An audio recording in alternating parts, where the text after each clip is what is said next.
Hello बच्चों, मैं आशीष परीक्षा सागर यूट्यूब चैनल में आप सभी बच्चों का स्वागत करते हैं। तो चलिए बच्चों, शुरू करने वाले हैं। बहुत ही महत्वपूर्ण प्रश्न जो आपके पिछले वर्षों में आए हुए प्रश्न हैं, जो आपके कल के एग्ज़ाम के लिए, जो आपका कल पेपर है कक्षा 10 का साइंस यानी विज्ञान, उसके लिए बहुत ही इंपॉर्टेंट प्रश्न है। इसको देख करके ज़रूर जाना और वीडियो पूरा देखना, जिससे आपका क्वेश्चन पेपर में फंस सके यानी आ सके। संगमरमर का रासायनिक सूत्र है CaCO3। पहला प्रश्न था, नीचे दी गई अपक्रिया के संबंध में कौन सा कथन असत्य है। ये अपक्रिया दिया है, इसमें से देखना है कौन सा असत्य है। तो असत्य क्या है, ए और बी दोनों, यानी ये और ये दो कथन असत्य है। शीशा अपचयित हो रहा है, कार्बन उपचयित हो रहा है, ये दोनों असत्य है। उसके बाद में दिया है आपका क्वेश्चन नंबर 3, Fe2O3 + 2Al, फिर रिएक्शन यानी तीर का निशान Al2O3 + 2Fe। ऊपर दी गई अपक्रिया किस प्रकार की है। तो ये अपक्रिया जो दिया है ये विस्थापन अपक्रिया है। कौन सी अपक्रिया है, विस्थापन अपक्रिया है। लौह चूर्ण पर तन हाइड्रोक्लोरिक अम्ल डालने से क्या होता है। तो बताइए बच्चों, क्या होता है। हाइड्रोजन गैस एवं आयरन हाइड्रोक्साइड बनता है। आपके लिए विकल्पीय प्रश्न है, लेकिन इसको वन लाइनर बनाया गया है कि जल्दी से हो जाए। कोई विलयन लाल लिटमस को नीला कर देता है, इसका संभवतः क्या होगा, यानी 10। इसका pH मान पूछा है।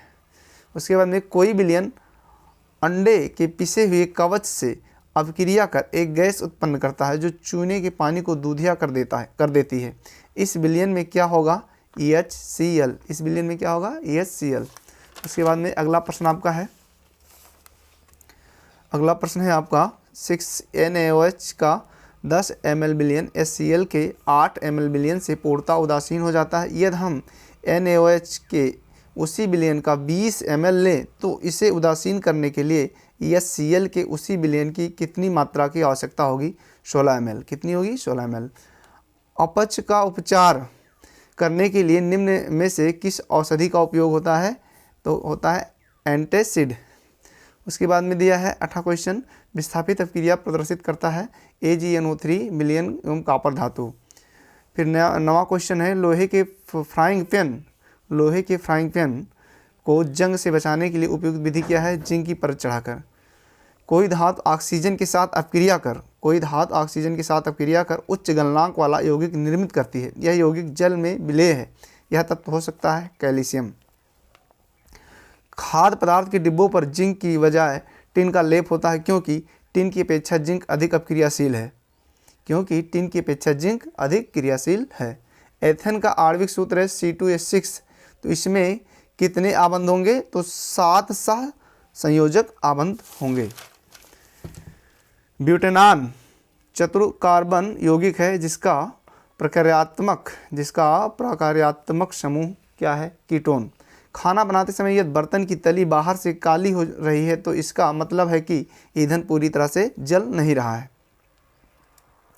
आवर्त सारणी में बाईं से दाईं ओर जाने पर प्रवृत्तियों के बारे में कौन सा कथन असत्य है।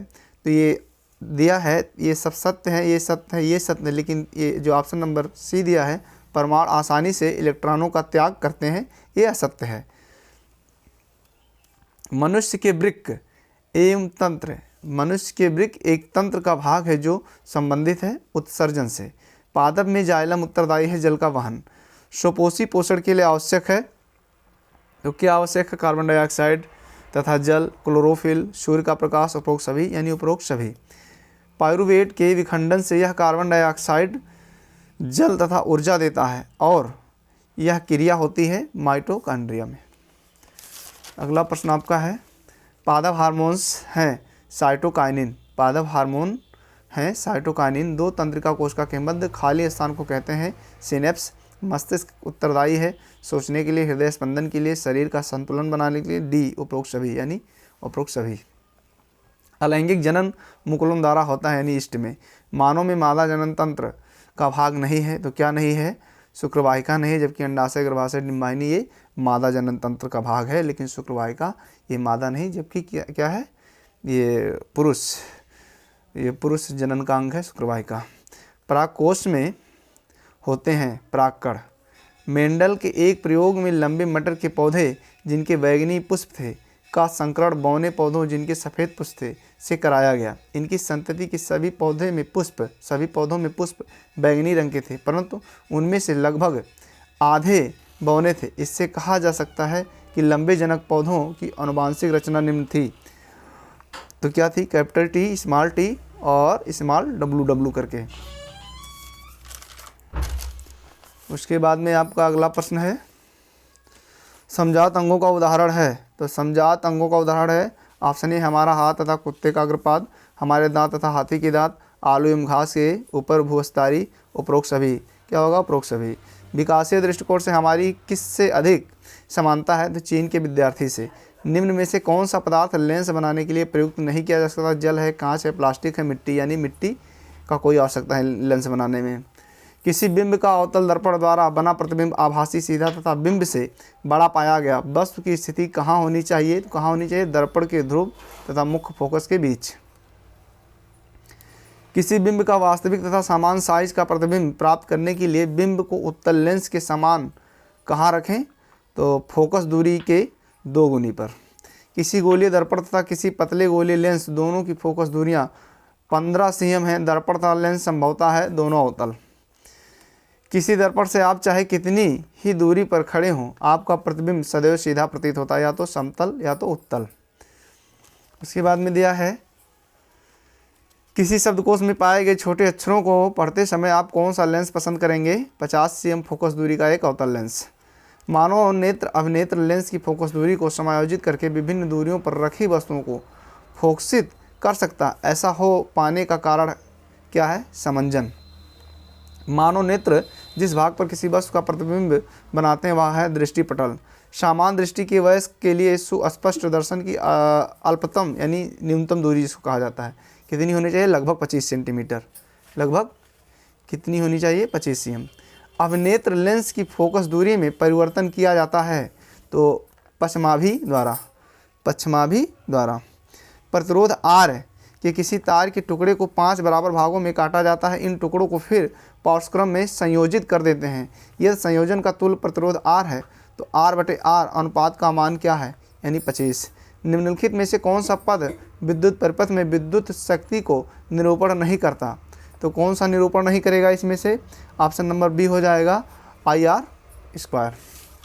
उसके बाद में आपका प्रश्न है आगे, किसी विद्युत बल्ब का अनुमतांक 220V यानी वोल्टेज अनुपात 100 वाट है। जब इसे 110 वोल्ट पर प्रचालित करते हैं तब इसके द्वारा उपभुक्त शक्ति कितनी होगी? 25 वाट। कितनी होगी? 25 वाट। 2 चालक तार जिसके पदार्थ लंबाई तथा व्यास समान है किसी विद्युत परिपथ में पहले श्रेणी क्रम में और फिर पार्श्व क्रम में संयोजित किए जाते हैं। श्रेणी क्रम तथा पार्श्व क्रम संयोजन में उत्पन्न ऊष्माओं का अनुपात क्या होगा? 1:4। किसी विद्युत परिपथ में 2 बिंदुओं के बीच विभवांतर मापने के लिए वोल्ट मीटर को किस प्रकार संयोजित किया जाता है? तो ये थोड़ा लेंदी क्वेश्चन है, यानी बड़ा क्वेश्चन है, इसको हमने छोड़ दिया है। लंबे विद्युत धारावाही तार के निकट चुंबकीय क्षेत्र का सही वर्णन करता है। क्या करता है? चुंबकीय क्षेत्र की संकेंद्रीय क्षेत्र रेखाओं का तार होता है। विद्युत चुंबकीय प्रेरण की परिघटना कुंडली तथा चुंबक के बीच अपेक्षित गति के कारण कुंडली में प्रेरित विद्युत धारा उत्पन्न करना है। उसके बाद में विद्युत धारा उत्पन्न करने की युक्ति को कहते हैं जनित्र। क्या कहते हैं? जनित्र।